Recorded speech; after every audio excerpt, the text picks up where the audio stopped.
Who was Rehman Dakait? Rehman Dakait कौन है? The story of don of Lyari. आपको पता है जैसा कि इंडियन की मूवी धुरिंदर आई है, उसमें हीरो का पता ही नहीं है। हालांकि वो बड़े मने हुए एक्टर हैं रणवीर सिंह, लेकिन उसको कोई पूछ नहीं रहा।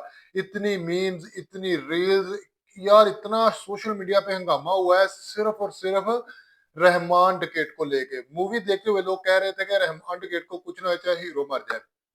आज की हमारी वीडियो इसी टॉपिक पे है। चलते हैं अपनी आज की वीडियो की तरफ। उससे पहले चैनल पे नए, चैनल को लाइक और सब्सक्राइब करना मत भूलिए। Let's start the video. में बेरोजगारी और गुर्बत की वजह से इस जगह के कई नौजवान जुर्म की तरफ माइल हो गए हैं। दोस्तों, ये कहानी भी एक ऐसे ही आदमी की है। आज से 50 साल पहले इस जगह एक बच्चा पैदा हुआ, सरदार रहमान बलोच, जो बाद में रहमान डकैत के नाम से मशहूर हो गया। रहमान डकैत के वालिदैन का नाम अब्बू मोहम्मद और खदीजा बीबी था।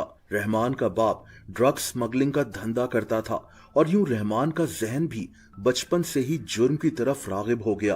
दोस्तों, कहते हैं कि रहमान ने अपना पहला जुर्म 13 साल की उम्र में किया, जब इसका अपने पड़ोसी से झगड़ा हो गया। एक मामूली सा झगड़ा, लेकिन रहमान ने इस आदमी पर चाकू के वार कर दिए। रहमान डकैत ऐसे ही जराइम करते हुए बड़ा हो रहा था और दोस्तों, इसी दौरान लियारी के एक डॉन की नजर रहमान डकैत पर पड़ गई। इस डॉन का नाम हाजी लालू था। असल में उन दिनों लियारी में दो डॉन्स बहुत मशहूर थे, दाद मोहम्मद और हाजी लालू। ये दोनों ड्रग स्मगलिंग और भत्ताखोरी वगैरह करते थे।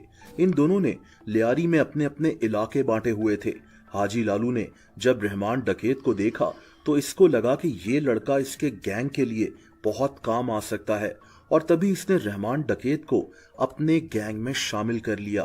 दोस्तों, ये गैंग अब लोगों को अगवा कर कर उनसे तवान भी मांगता था। रहमान डकैत इस गैंग का एक अहम मेंबर बन गया था, लेकिन फिर हाजी लालू और रहमान डकैत के दरमियान मामलात खराब हो गए। हुआ ये कि 1990s में इस गैंग ने एक अमीर बिजनेसमैन को अगवा कर लिया और इससे भारी तवान मांगा। लेकिन तभी हाजी लालू को शक हुआ कि रहमान डकैत लोगों को अगवा कर कर तवान की रकम में कुछ घपला करता है, यानी तवान की रकम में अपना हिस्सा रख लेता है और हाजी लालू को नहीं बताता। बहरहाल, वक्त के साथ साथ रहमान डकैत बहुत ताकतवर हो गया था। इसने अपना एक अलहदा गैंग बना लिया था। लियारी में इसका बहुत असर रसूख था। दोस्तों, दूसरी तरफ हाजी लालू के मरने के बाद इसका बेटा अरशद पप्पू हाजी लालू गैंग का चीफ बन गया। अरशद पप्पू को लगता था कि रहमान डकैत ने इसके बाप को धोखा दिया है, इसीलिए अब अरशद पप्पू और रहमान डकैत के गैंग्स में लड़ाई शुरू हो गई। अर्ली 2000s में इन दोनों गैंग्स की गैंग वॉर शुरू हो गई थी। लियारी के हालात बहुत खराब हो गए थे। 1000 से ज्यादा लोग इस गैंग वॉर में मारे गए थे। दोस्तों, इसी दौरान एक और किरदार भी इस कहानी में शामिल होता है। इसका नाम उजैर बलोच था। हुआ ये कि 2003 में अरशद पप्पू ने उजैर बलोच के वालिद फैज बलोच को अगवा कर लिया था। फैज बलोच एक लोकल ट्रांसपोर्टर था। अरशद पप्पू ने इसको अगवा कर कर इस बुरी तरह से मार दिया कि लियारी कांप उठा। इसने फैज बलोच की लाश के टुकड़े कर कर इसको गधा गाड़ी पर पूरी लियारी में घुमाया और बाद में इन टुकड़ों को आग लगाकर गटर में फेंक दिया। उजैर बलोच अब अपने बाप की मौत का बदला लेना चाहता था और तभी इसने रहमान डकैत से राब्ता किया। अरशद पप्पू का दुश्मन उजैर बलोच रहमान डकैत के गैंग में भी शामिल हो गया। इसके पास बहुत पैसे थे और ये अब सिर्फ अपने बाप का बदला लेना चाहता था। दोस्तों, अगले 6 साल तक लियारी इसी गैंग वॉर का शिकार रहा। लियारी के हालात बहुत खराब हो गए थे। अरशद पप्पू और रहमान डकैत के गैंग्स आपस में लड़ते रहते थे। सियासतदान इन दोनों गैंग्स को अपने फायदे के लिए, वोट्स के लिए इस्तेमाल करते थे। रहमान डकैत उन दिनों पाकिस्तान पीपल्स पार्टी का भी हिस्सा बन गया। लियारी से पाकिस्तान पीपल्स पार्टी ही जीतती थी। 2008 में लियारी में एक पीपल्स अमन कमेटी भी बनाई गई थी। इसका मकसद ये था कि लियारी में अमन कायम किया जाए। दोस्तों, इस अमन कमेटी का रहमान डकैत भी मेंबर बन गया था। आप सोच सकते हैं कि रहमान डकैत अब कितना ताकतवर हो गया होगा। पुलिस, हुकूमत, इससे किसी का खौफ नहीं था। ये खुद हुक्मरान बन चुका था। दोस्तों, रहमान डकैत ने अब सोचा कि अपनी इमेज को चेंज किया जाए।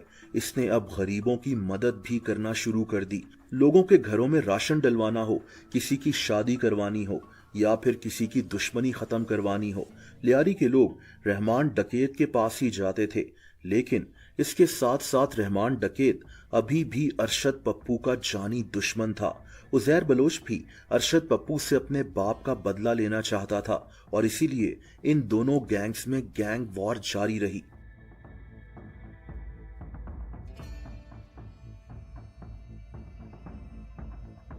दोस्तों, लियारी के हालात खराब थे, मीडिया का प्रेशर बढ़ता जा रहा था और तभी फैसला किया गया कि लियारी को इस गैंग वॉर से छुटकारा दिलाया जाएगा। इसीलिए इसकी जिम्मेदारी कराची के मशहूर police officer, encounter specialist Chaudhry Aslam को दे दी गई।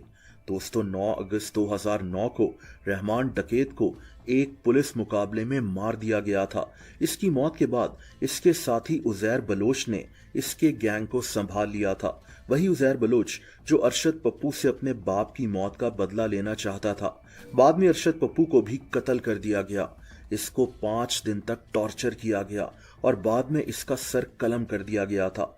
उजैर बलोच को भी गिरफ्तार कर लिया गया था और ये आज भी जेल में मौजूद है।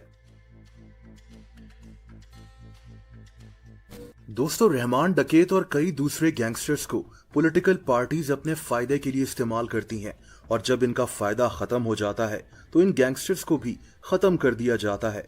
लियारी में भी यही हुआ था। रहमान डकैत को वोट बैंक के लिए इस्तेमाल किया गया। बदले में इसको खुली छूट थी कि ये जो मर्जी करे, ड्रग स्मगलिंग, असलहे की खरीदो फरोख्त। इसीलिए रहमान डकैत को भी अमन कमेटी का मेंबर बना दिया गया था। इसने लियारी में लोगों की मदद भी की, छोटे छोटे जराइम का भी खात्मा किया, लेकिन इसके अपने जराइम पर नजर रखने वाला कोई नहीं था। 2008 में ये लियारी का किंग बन गया था। इसके मरने के बाद उजैर बलोच ने इसकी जगह संभाल ली। इसको भी हुकूमत की सपोर्ट हासिल थी।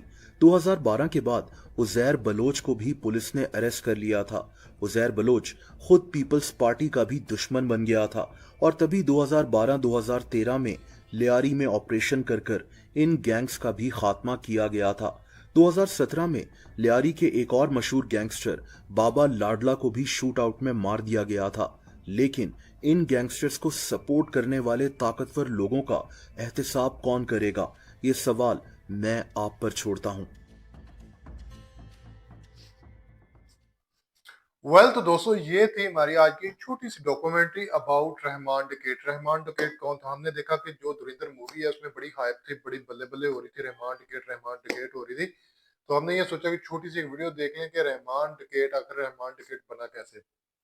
बेसिकली आपको पता है, हमने बहुत सी इंडियन मूवीज देखी और भी बहुत सी मूवीज देखी। ये जो डकैत चोर डाकू होते हैं, ये तब तक कुछ नहीं कर सकते जब तक इनके सर पे हाथ ना हो किसी ना किसी पॉलिटिकल पार्टी का, किसी ना किसी गवर्नमेंट ऑफिशियल्स का। जब तक इन हाथ ना हो ये कुछ नहीं कर सकते। और जब उनके मकसद पूरे हो जाते हैं, जैसे कि हमने वीडियो में देखा कि वो अपना जैसा कि उनका वोट बैंक होता है, जैसे ही उनके उनका क्या कहते हैं उल्लू सीधा हो जाता है, फिर ये इनको सीधा कर देते हैं, टपका देते हैं।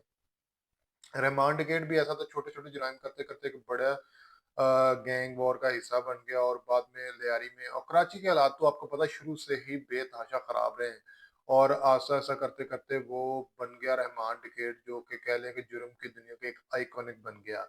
उसके बाद एंट्री होती है जी चौधरी असलम साहब, जो कि एसएसपी होते हैं और काउंटर स्पेशलिस्ट होते हैं, इनकाउंटर स्पेशलिस्ट। तो फिर उनकी मदद से ये थोड़े से कराची के हालात, ज़ाहिर है मीडिया का बड़ा प्रेशर होता है अवाम में अपनी इमेज को बेहतर करने के लिए, ये सब करना पड़ता है ताकि अवाम में थोड़ी सी हमारी जो रही हुई इज्जत है वो भी बची रहे। तो फिर इसको ना वो क्या कहते हैं खुड़े लगा दिया जाता है, टपका दिया जाता है। तो ये सारी चीजें, बात असल में एक ही है कि अगर आप गलती करोगे, जुर्म करोगे, तो जुर्म की तो भाई एक ही सजा है और जुर्म करने के बाद आप बच नहीं सकते, जैसा कि ये नहीं बच सका। लेकिन हमारा मकसद सिर्फ ये था, हमने देखनी छोटी सी डॉक्यूमेंट्री कि आखिर में रहमान डकैत कौन था। उम्मीद करता हूँ आपको वीडियो पसंद आई। लाइक और सब्सक्राइब करना मत भूलिएगा। मिलते हैं कल एक नई वीडियो के साथ, तब तक मुझे इजाजत दीजिएगा। अल्लाह हाफिज।